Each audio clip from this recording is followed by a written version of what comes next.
Тази година посрещнахме пролетта. Тя ни донесе, макар и оскъдни първите слънчеви лъчи, видяхме отново полета на нейния предвестник – щъркела. Усетихме аромата на първите пролетни цветя и, разбира се, усети по-ведро настроение. Затова днес, учениците от първа до пета полуинтернатна група, искаме да споделим с вас нашето настроение чрез надслова, пролетни празници и обичаи. Обичам българския народ, обичам неговите поезии, приказки и мъдрости, които разкриват богатствата на една неписана история. Мъката и радостта на народът ни обръща в песни, умея да разпоредява живота си с много обичаи и празници. Слушали сме ги от нашите баби, а те от своите, и така през вековете са дошли до нас старите мъдрости. Дошли са празниците, които се тачат и до днес, защото в тях пулсира душата на българина. Пролетните празници са свързани с идеята за възраждащата сила на природата.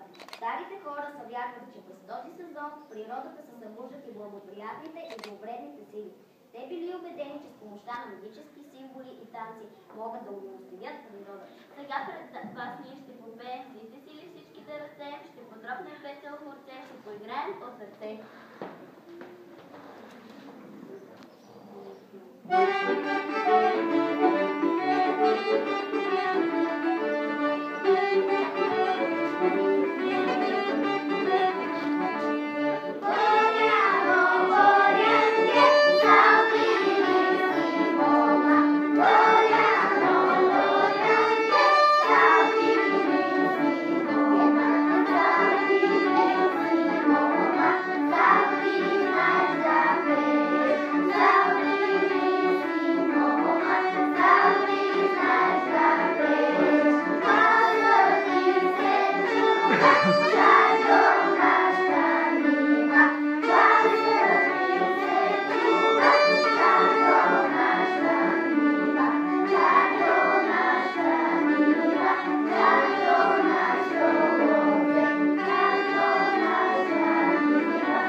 Ето ти една за здраве, ето ти една за сила.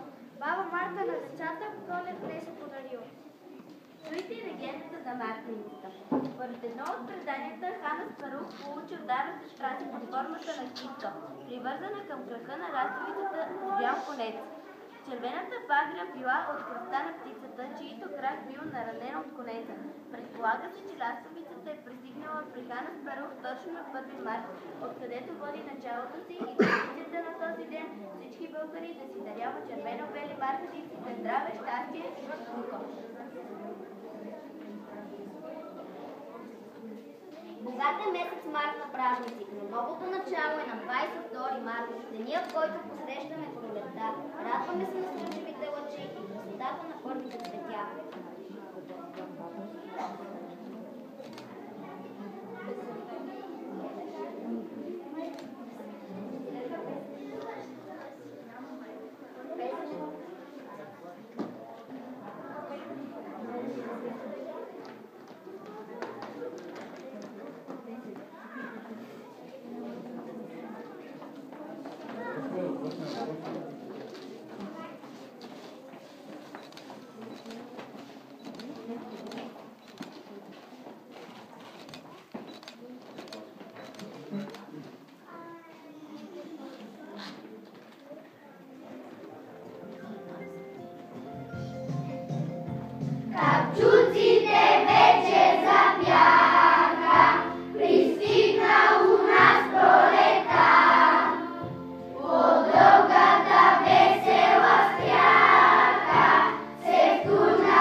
Kuka